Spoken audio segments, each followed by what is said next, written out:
When I got here, I wanted to die. What did you deserve? I deserved to die. 2 brutal murders shatter a quiet town. My boss came out and said, "You better get home. There's something wrong." I walked into the house, and it's when I found her on the couch. 2 families torn apart. My mother was 8 months pregnant when he killed her. And I never got to say goodbye. They thought their ordeal was over. He has the coldest eyes I've ever seen in my life. They just look right through you. His sentence? Life in prison. A judge slammed the hammer and said, "This man's going away for life." This is a man who should never be out of jail. Just imagine the family's outrage when the killer was freed on parole. What interest do I have in it? I'm one of his victims. I know that I'm all right. There's no way to rehabilitate a man like him. He's a sociopath. Then outrage turned to fear. He said all these years is that he's going to get whoever tried to block his release from prison. He could see his parole officer at 1 o'clock on Wednesday and be on my front doorstep at 5 o'clock the same day. But the families say they won't be victims again. He doesn't want to mess with us. Susan Spencer reports. He thinks that one of you is going to come after him. Could anybody blame us if we did that? A 48 hours mystery. What will happen when a killer walks free?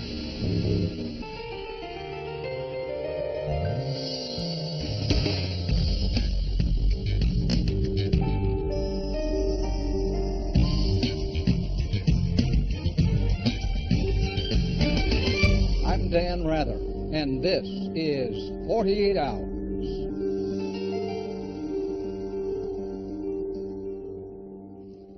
Two women were murdered almost 30 years ago in the quiet Oregon town of Medford. Their killer was caught, convicted, and sent to prison for what was supposed to be life. Case closed? Definitely not. The battle over how justice should be served was just beginning. Good evening. A trail of bloodshed and grief led to a relentless fight to keep a killer from walking free. Two families on a mission, using law and emotion to try to stop the convicted man's prison sentence from being cut short. When we first brought you this story 4 years ago, their struggle seemed lost. The murderer, after serving his time, was being released, saying he had been rehabilitated. Not a chance, said many people in Oregon. They were frightened that a killer set loose would strike again. The mystery began to unfold on a frigid winter day in 1969. Medford was pretty much a small town at the time. Very quiet town. Very, very quiet place. I have good memories of Medford. It was a new home for the 5 children of Laverna Lowe and her new husband. They were starting a new life together. It was a real happy time for us. I mean, everything was peaches and cream. Laverna's daughter, Pam, was 12.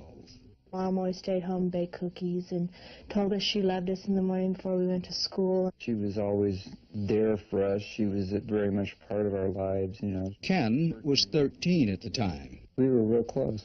I remember Mom kissing us at the front door, telling us goodbye and saying, "I love you." You know, she always told us she loved us before we left the house. It was a terribly cold winter day. There was snow on the ground. It was a bad day, yeah. Jack McMillan was captain of the Medford Police. Yeah, it was a bad day. Being the youngest, I was the first one home from school. Laverna's daughter, Becky, was only 8 at the time. And I walked into the house and took my shoes off, and then when I turned around, it's when I found her on the couch. I thought she'd cut herself. The youngster didn't realize it, but her mother had been murdered, the victim of a cold-blooded killer. It was obvious that she had been shot with a .22 caliber pistol. Incidentally, she was about 8 months pregnant, as I recall. My boss came out and said, "You better get home. There's something wrong." Cliff and Laverna had been married less than a year. I remember coming out and seeing the police speaking to my stepfather. and he was crying. The man was in shock. Police didn't know why she had been murdered, but they soon had a suspect. 24-year-old Russell Obremski, who'd been a house guest at the Lowe's that weekend. Laverna's husband had known him a bit growing up. Obremski was passing through Medford and needed a place to stay. The family welcomed him into their home. He was fairly friendly. Mike was the oldest child. He was kind of outgoing. He was a fun guy, or seemingly so. Seemed carefree, footloose, fancy-free, joking around with us all the time. But there was something about the young man that shook them all. There was just something about it I didn't trust Russell Obremski. Something that shakes them to this day. He has the coldest eyes I've ever seen in my life. I mean, they just look right through you. Them eyes, I don't know, they still send a chill down my spine. Only hours after Laverna's body was found, Obremski became the most wanted man in the West. He should be considered armed and dangerous. We had one homicide. I can't feature why he would have shot her even, why? That's what I don't understand. Police knew the longer the killer was on the loose, the greater the danger he might strike again. But where? They didn't have a clue. Then, across town, police got word of something else, something very troubling. A 34-year-old woman, Betty Ritchie, had driven up to the West Main Pharmacy with her two young sons, Bill and Bob. We all had the Hong Kong flu. 1969 was a big year for Hong Kong flu. We pulled up in front of there, and my brother was to go in and get the prescription. Went into the pharmacy, had the prescription filled out. I was asked to wait in the car, but I said I want to go in and look at the toys. No young boys. Came back out, and the car was gone. Betty Ritchie and her red Chevrolet were nowhere to be found. And I never got to say goodbye. Police made a chilling discovery. They found a hay truck in this parking lot. It was Russell Obremski's. The motor still running. Obremski, gone. Police concluded that this violent man had kidnapped Betty Ritchie here while her kids were still inside the store and fled in her car. We really don't have a clue which way he's gone. Nobody's seen anything. This lady's come up missing in her car. We've simply got to rely upon the eyes and ears of the community to give us a hand. Then, from up in the mountains, a witness reported seeing a red car heading up Carberry Creek. It had two people in it, and a short time later, it came back down Carberry Creek, and he only seen one person in the vehicle, the driver, which was a male.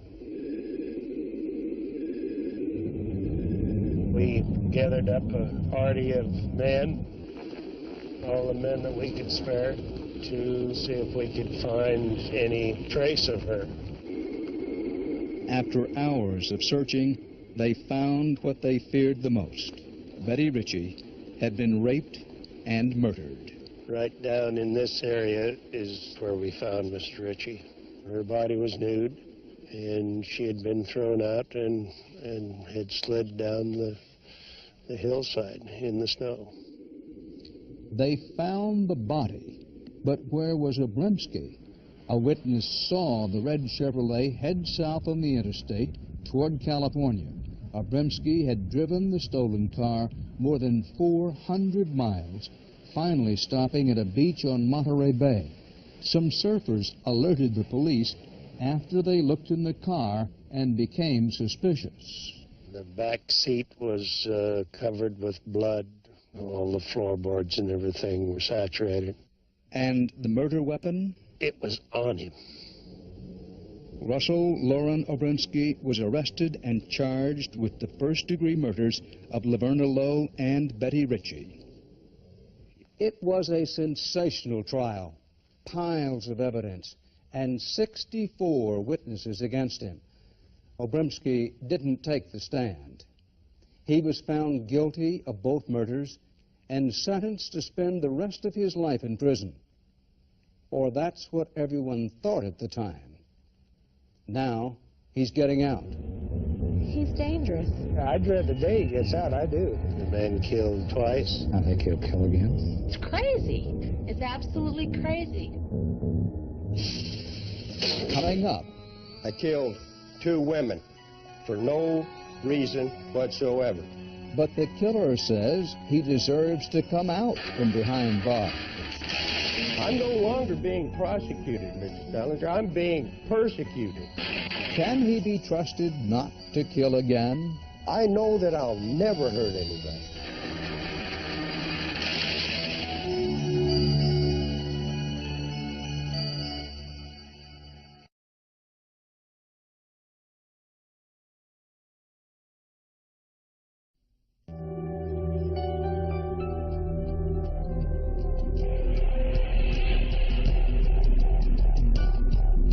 This was Russell Abremski then, and this is Russell Abremski now.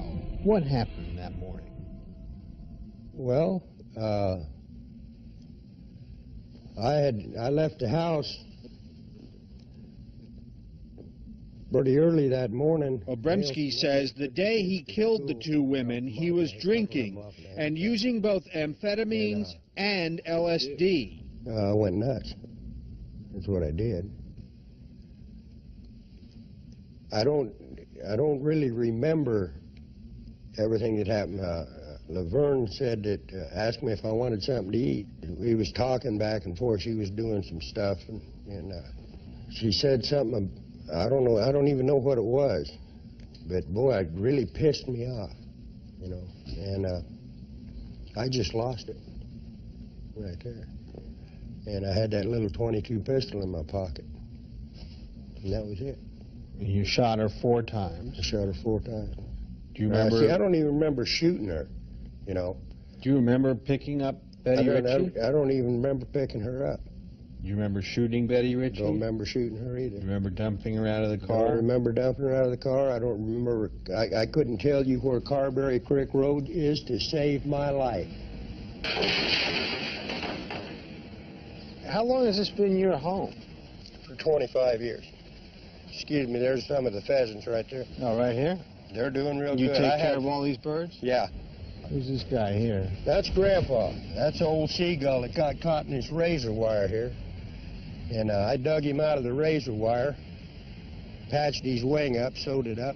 He knows nobody's going to bother him. And, you know, that's kind of the way I feel in here. So who gets out of here first, you or that seagull? I'm beating him out. Yeah, I'm beating him out. 8 days remain before Russell Abremski leaves his birds and nearly 25 years in prison. He's being paroled. Russell Abremski's life started out peacefully enough. He grew up here in Fort Klamath, Oregon, where one lady remembers him as a sweet kid who was always welcome at her house. But then, around the time he turned 10, Russell Abremski's life took a sudden turn. His mother died, leaving Abremski in the hands of his stepfather. My stepfather used to beat me all the time. He was drunk quite a bit. He used to beat me quite often.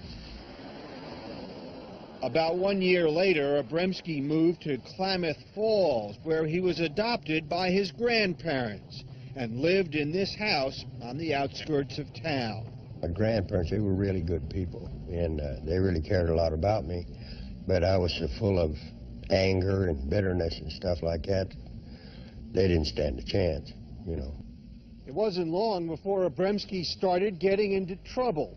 It started when he was 12 years old. He was caught trying to break into a school.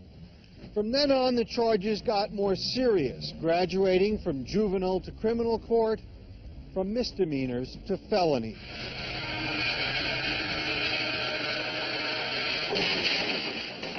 When I got here, I wanted to die. I tried to kill myself, man.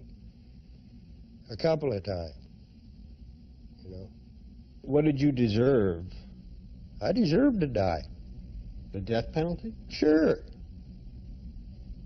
I got to ask you, if you deserved the death penalty in 1969, why do you deserve to walk free in 1993? That's the law.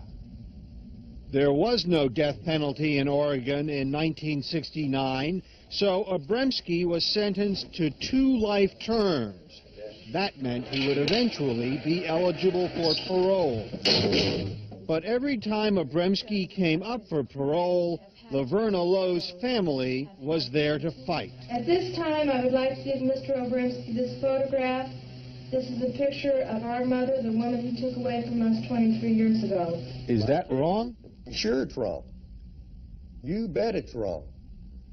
The victims would say what that is their ability then to remind the state what you did. No, it's not. It's the victim's ability to seek revenge on me. That's all it is. I'm no longer being prosecuted, Mr. Salinger. I'm being persecuted. Where do their rights end in your book? You're angry about this victims' rights movement. You're angry at these... Victims' rights isn't a victim's... This victims' rights is a legal way of persecuting a man that's committed a crime after he's in prison. I don't blame Pam Nelson for her hatred and her anger towards me. I don't blame her for her feelings. I do not blame her for trying to keep me in prison for the rest of my life. I wouldn't blame her if she did shoot me in the head. But with all the bitterness she has in her, she's setting me up for a killing so she can beat it. See? When I walk out that front door, I'm a big fat freebie to her. She can walk up and put a slug in me. I couldn't stand it. I was scared to death. I just knew he was going to come after me. Bam. Are you afraid of that? Hell yeah, I'm afraid of it. Did you all have a nice trip down here? Hope so. I'd like to welcome you to my home. My name's O.B. I'm a lifer. I killed 2 women for no reason whatsoever. Russell Obremski is making his final appearance on this inmate speaking panel, warning kids not to use drugs and alcohol, not to end up here. Because believe me, one of you at the minimum is on their way to prison.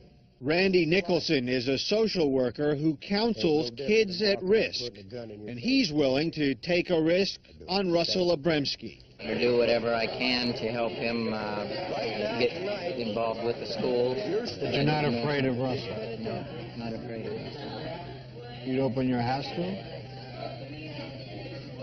I believe so. He could move next door to you?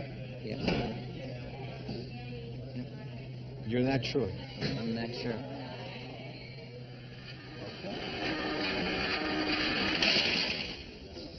This is it. This is my cage here. You'll have to excuse it. It's a mess. I wasn't expecting you to come up here. Yeah. That's where I live. And this is my view. This is what I look at. I like that tree. Me and that tree are good friends. What does the tree represent? It's just freedom. He's out there. You know, been out there. He's strong. There are people out there who say, these guys can't be rehabilitated. They can't change. How can I change that? How can I change their beliefs? I know that I'm all right. I know that I'll never hurt anybody. I'll never hurt anybody.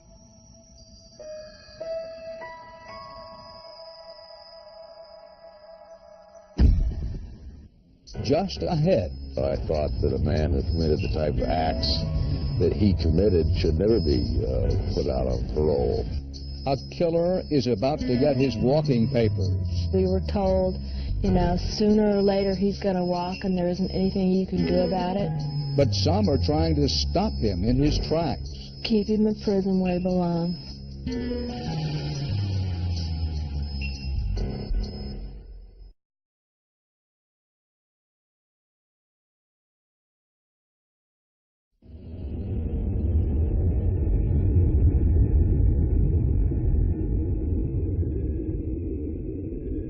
Betty Ann Ritchie was found nude. She had one bullet hole in her head. She was beautiful. I guess everybody thinks of their mom that way. My mother was 8 months pregnant when he killed her. Obremski shot her in the head 4 times. This is a man who should never be out of jail. You've heard about the Obremski crimes. You've met the killer. And by now, you're probably asking yourselves, how in the world could this man be allowed to walk out of prison as a free man? I had a packed courtroom. There was standing room only. Obremski was tried more than a quarter of a century ago. It was the first major murder trial I'd ever tried, so... Judge Lauren Sawyer remembers the trial like it was yesterday. Mr. Obremski, his own defense attorneys requested I chain him up because he had threatened to stick one of them in the eye with a pencil and hit the other one with a chair. The jury did its job, guilty of 2 murders. He never testified. Came time for you to sentence Obremski.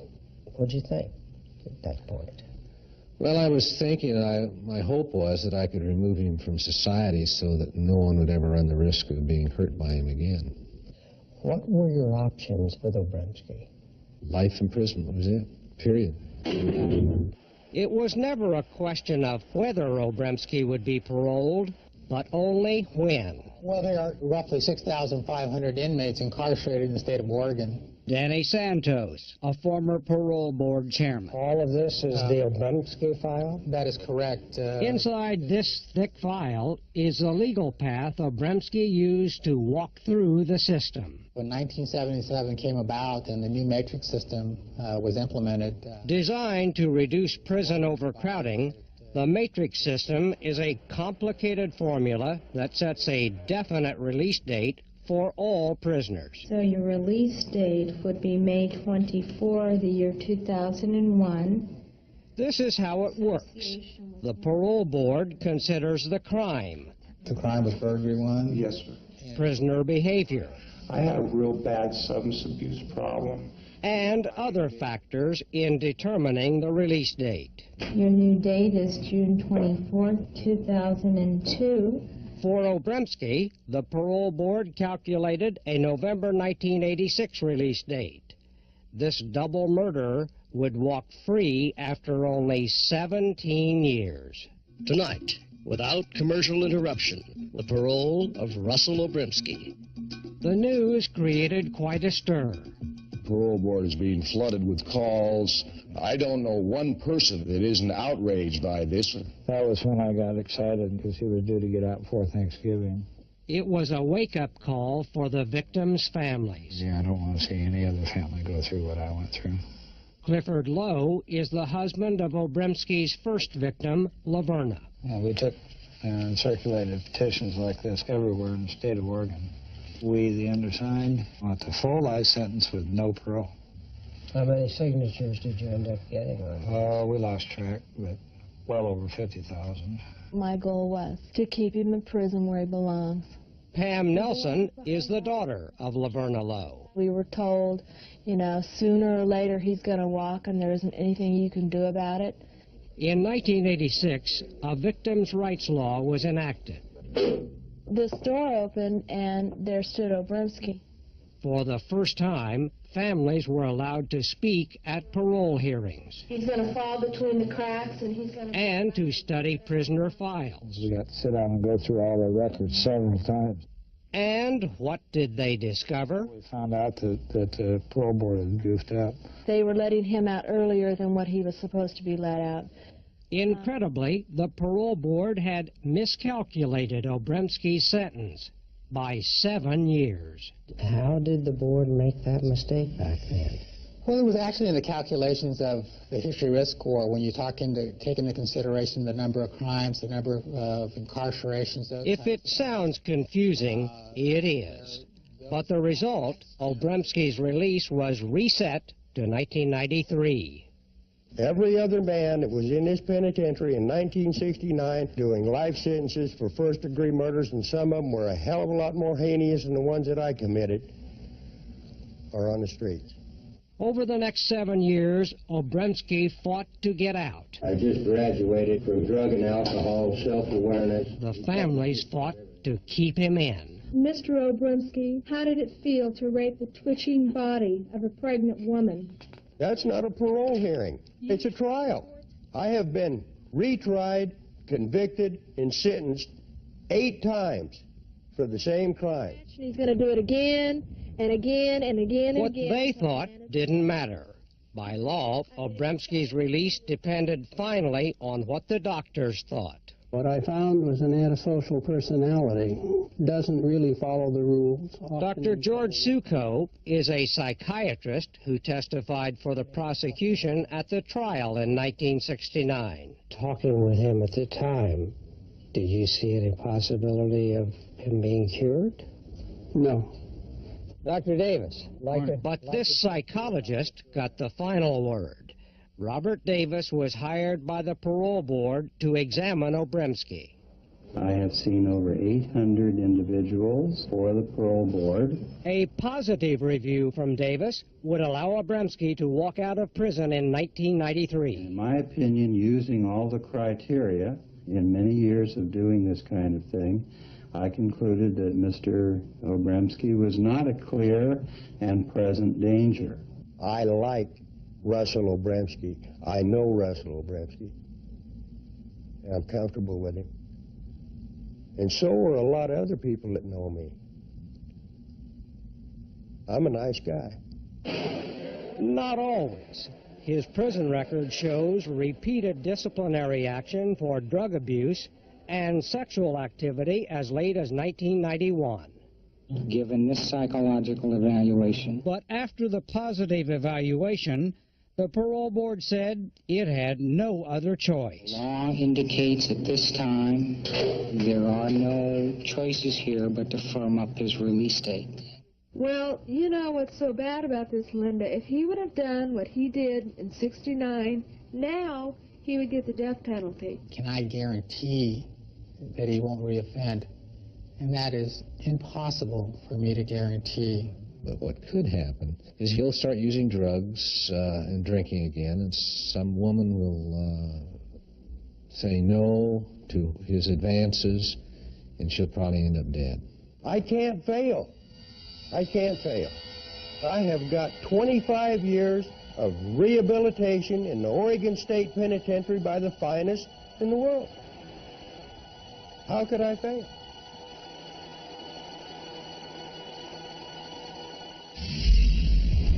What interest do I have in it? I'm one of his victims. Still to come. Turn him loose to kill again? I think that's crazy. Is release time also revenge time? He doesn't want to mess with us. He thinks that one of you is going to come after him. Could anybody blame us if we did that?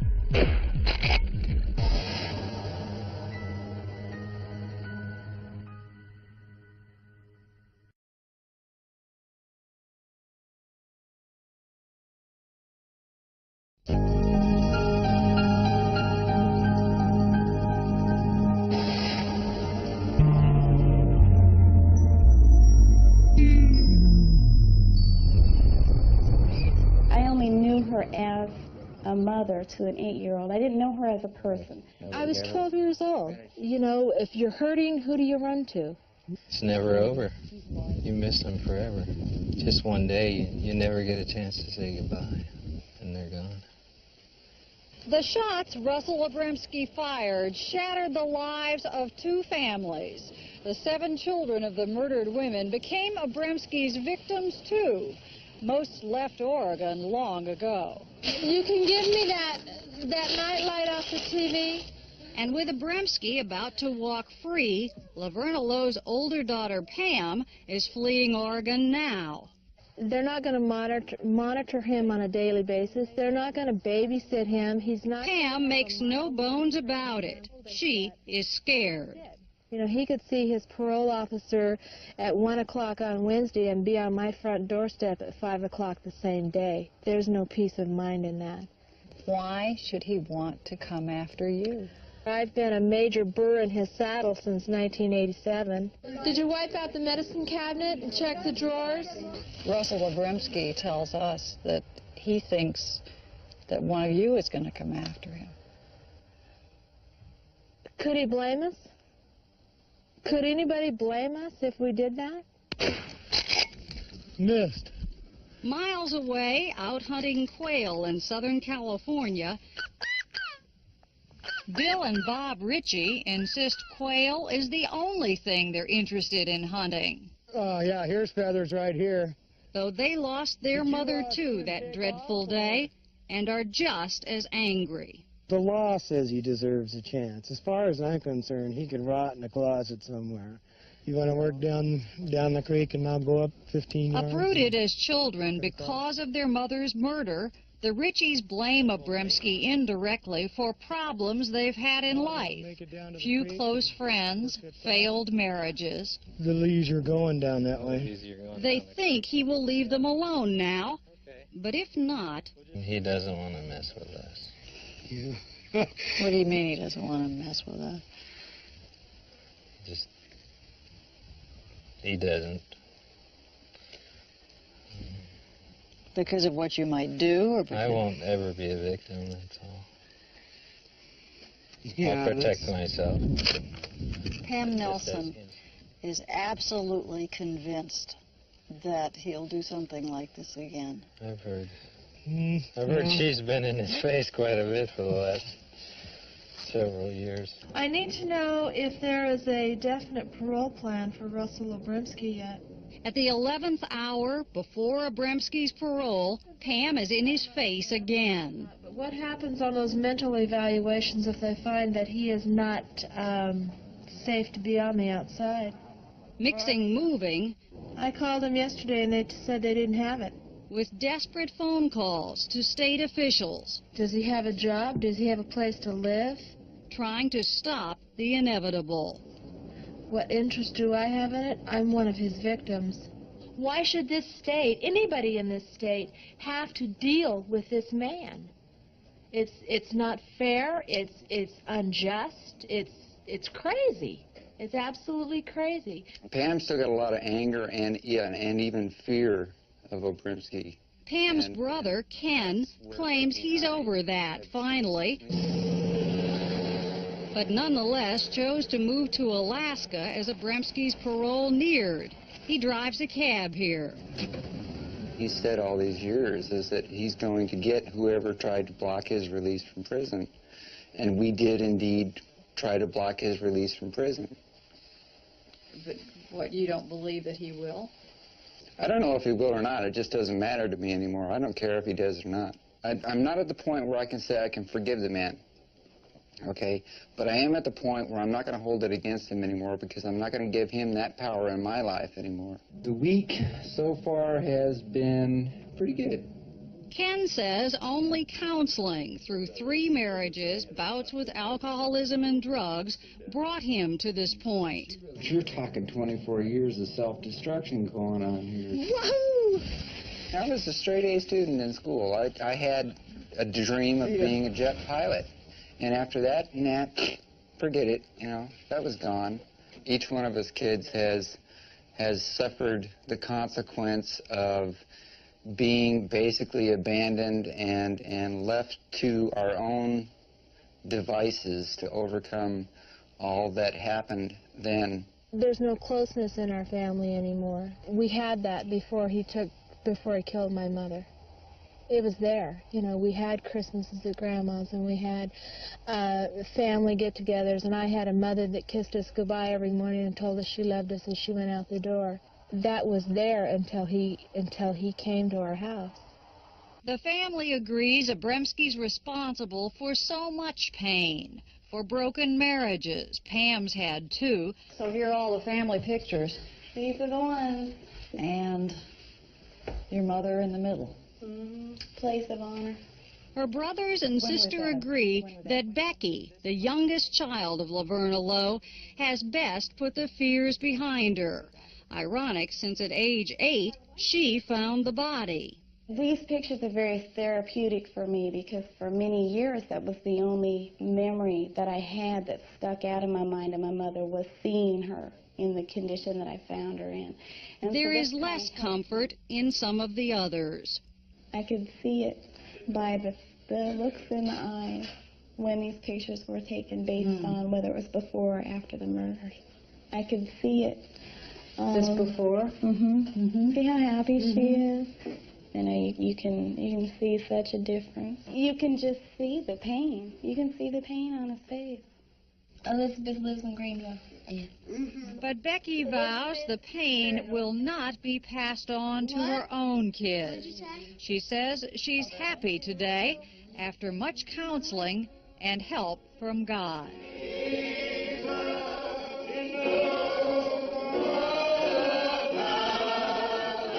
I think the first step in overcoming this was forgiveness. And we didn't only have Obrimsky to forgive. There were a lot of people, and I pray for his soul. Right now, I hate Obrimsky more than I ever did. For Pam, it's moving day, the day she has dreaded. Give me a hug. You're okay.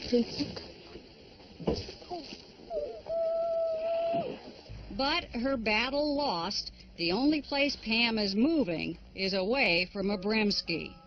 You know, I didn't realize how hard it was going to be to leave. And being forced out or feel like I'm being forced out. You know, I went to high school where my mom went to high school. If I feel a need to feel close to my mom, all I have to do is go into town and go to one of the houses that we lived in as kids and have memories. I'm not going to have that anymore. And it's really going to be hard for me.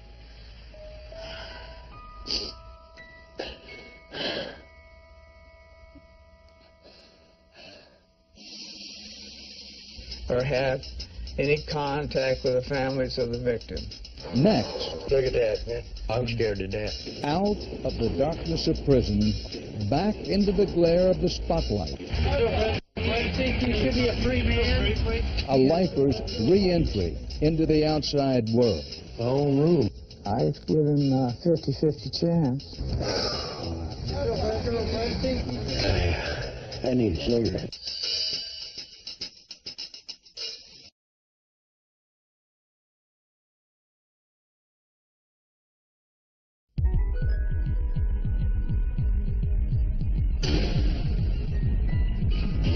You will not leave the state of Oregon without first having written permission. You're not to own or possess and control any weapon. You will not possess any controlled substance. You shall not change your dwelling with... November 8, 1993, Russell Obrimsky is finally out of prison.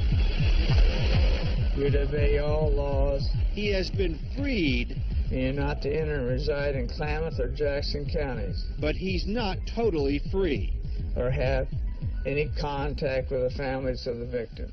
Yes, sir. Do you have any questions? No, sir. He's on parole for 3 years. Can I hear sign? He's almost on his own.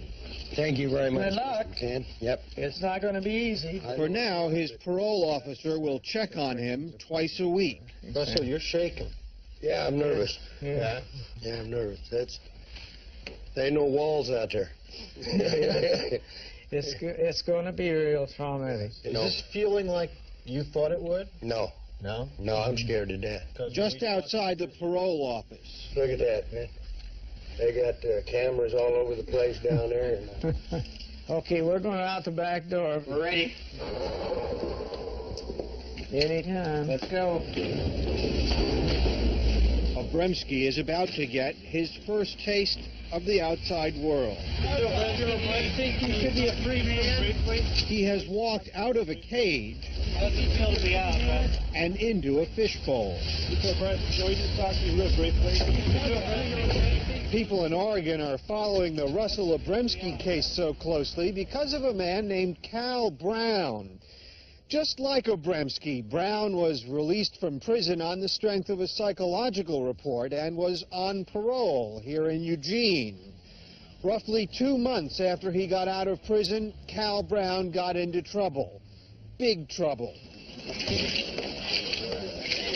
While he was on parole, Cal Brown killed one woman. He cut her throat 3 times, huge slashes across her throat, and he stabbed her 3 or 4 more times.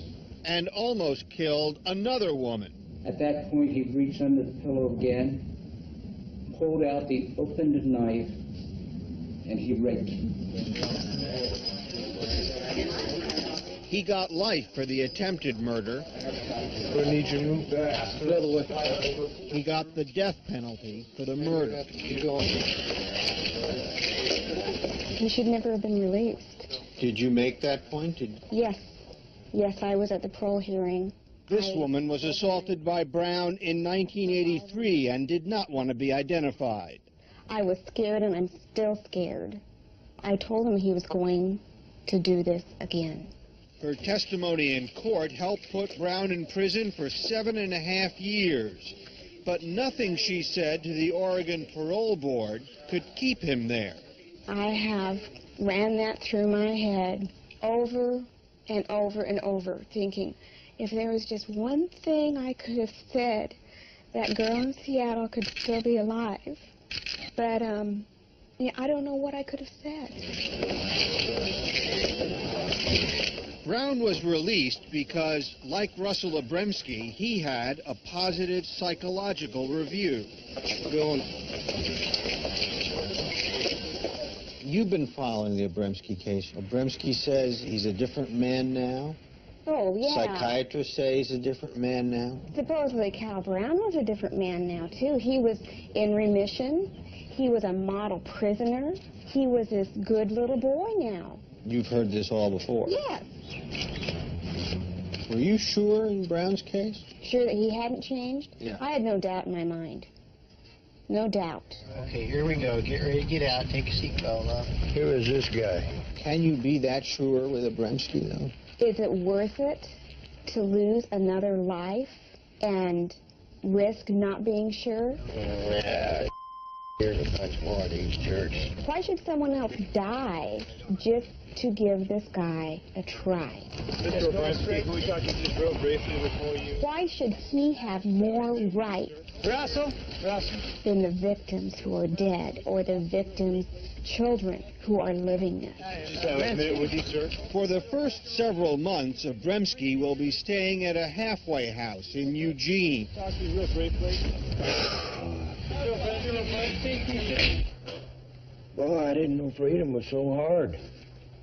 This is going to blow over. Yeah. It's got to. I need a cigarette. That's what I need. That's all I got to do. Let it go. Leave me alone. I'm not bothering anybody. All I'm trying to do is do something right, and they want to keep it up, keep it up. Obremski's new house... What do you make of this place? Beautiful. Have a nice yard. ...is a halfway house, halfway between prison... My own room, huh? ...and total freedom.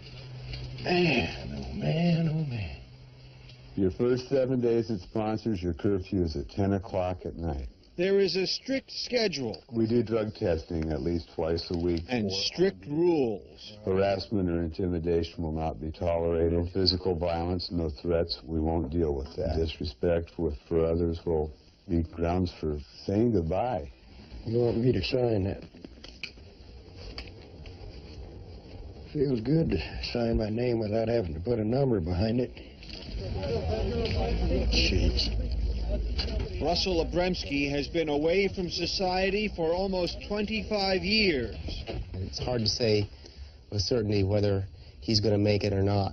Todd Clear is a criminologist at Rutgers University in New Jersey. His age is in his favor. People in their late 40s and into their early 50s are not as active criminally as young parolees are. The fact that he's been locked up for around a quarter of a century is not in his favor because it's a tough adjustment. You don't know how to use a microwave. No. Now he has to learn about things most of us take for granted. And hit the start button. All right. How does this thing work? See, heavy wash, you'd want it to wash for 15 minutes. Maybe it's this one. This is the phone over here that has the answering machine on it. Oh, boy. It's going to be difficult. Didn't take long to figure that out. Obremski's parole officer, Al McCann. I've given him a 50-50 chance. 50-50? Yeah. That's all. That's the best I can give him. In fact, experts say half the people paroled on murder charges end up committing more crimes. You know how long it's been since I drank out of a glass cup? 6% of them kill again. I can sit out there and smoke, right? That's right. That's a small percentage, but still a big risk. Human behavior is so unpredictable. This whole thing is just a crapshoot. Yeah. I mean, you have no more idea than I do, or than any guy on the street. That's about right. Matt, there ain't no wrong with it. There's no way to rehabilitate a man like him. He's a sociopath. Can Russell Obremski stick to the rules and hold on to his freedom? And if it's drugs, if it's sex, if it's killing somebody, that's what he's going to do.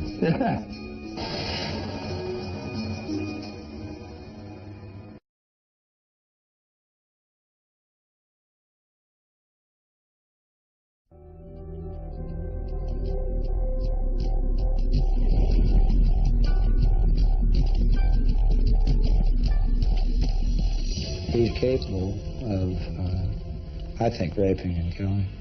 I really do. I think he's a very violent person. And I don't think he's changed that much. While his victims can't forget the crime he did, Russell Obremski can't forget the time he did. I want to put that in a frame. It looks like a star for every 5 years. Every 5 years.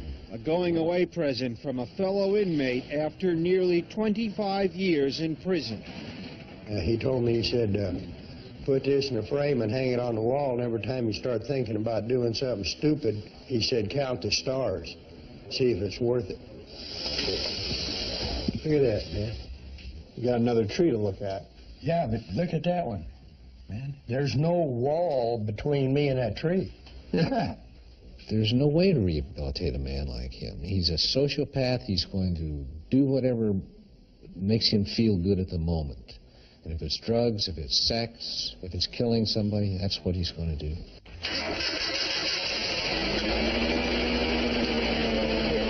Within a month or so, I should be able, even if it's washing dishes or something, I should be able to get something, you know. I'm on the way. I'm on the way. I'll be all right. It's going to take 2 or 3 days to get used to this, but I'll be all right.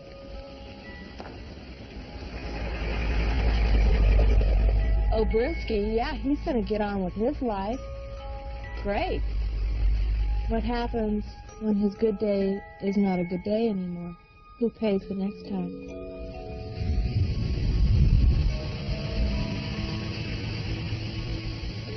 So, what happened to Russell Obremski?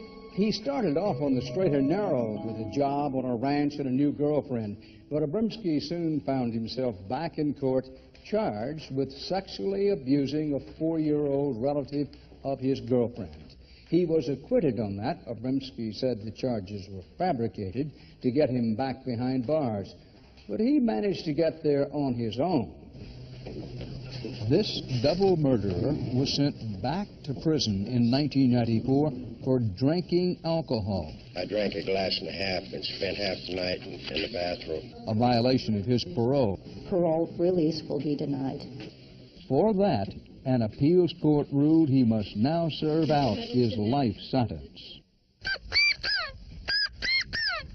The children of Obremski's victims are getting on with their lives. Well, I guess we're getting old. Yeah, Not that old, though.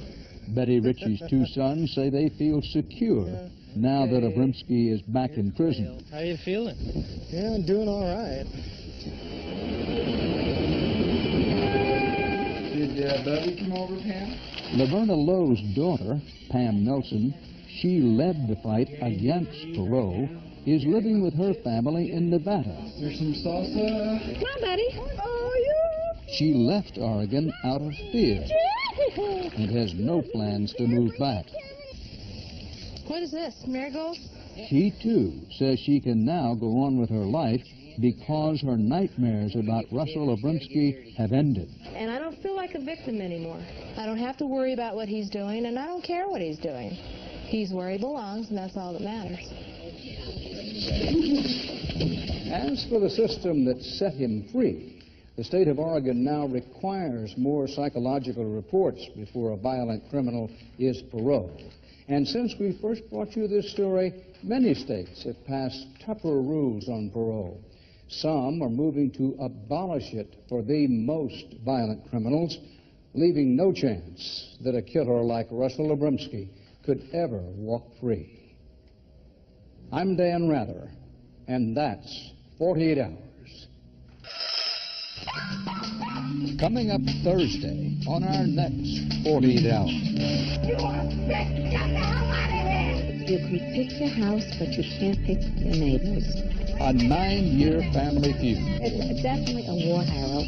Neighbor. They hate each other's guts. Versus neighbor. How he's going to fight me? I certainly am not going to have these two chase me out of my house. You people are proud. And